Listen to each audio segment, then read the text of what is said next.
Hi guys! One of our earlier lessons provided us with a glimpse of what pivot tables are and how they function.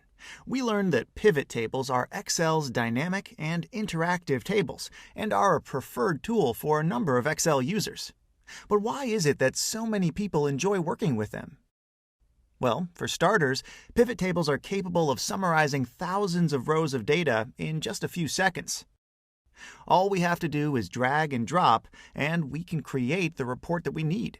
No functions are needed when we use pivot tables, which makes them popular among a large number of users.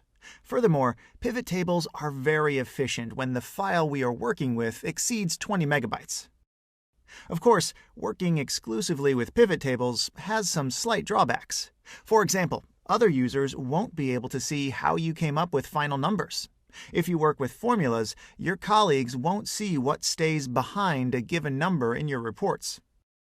Another problem is that pivot tables do not update automatically when the source data is updated. This can be an issue if we want to use them for the purposes of financial modeling. However, even if they have a few cons, pivot tables are definitely one of the top instruments in Microsoft Excel. In the following lessons of this chapter, we will see how they can be applied in practice in order to elaborate large data extractions.